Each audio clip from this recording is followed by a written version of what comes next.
Human Sexuality in the Song of Songs, a study on the sensual lyrics of the songs by Wong Tai Puchim, 2022.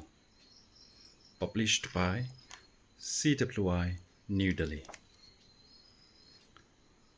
The argument in this book deals with the interpretation of the Song of Songs.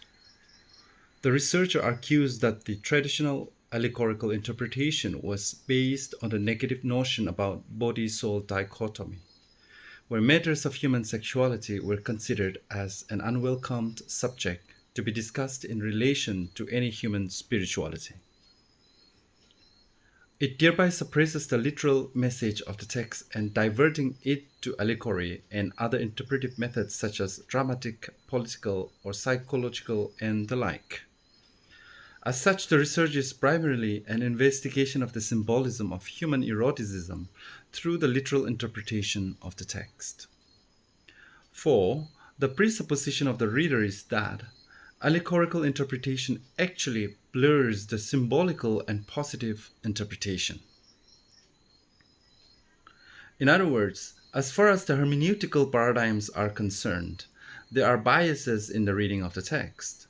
The hypothesis is that the literature itself in the song is rich, knowledgeable, and informative, and has the potential for teaching and preaching about love, sexual value, holistic approach to life, and appreciation of God's own nature of creation.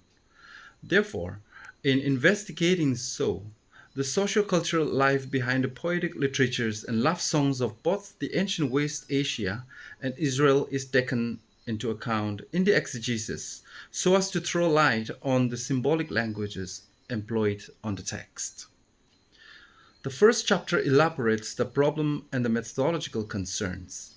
The second chapter investigates socio-cultural context of the ancient West Asian poetic literatures and love songs, and a summary about human sexuality in the ancient texts are analyzed. The third chapter gives a general survey to the Song of Songs and a comprehensive discussion of the trends of interpretation of the book.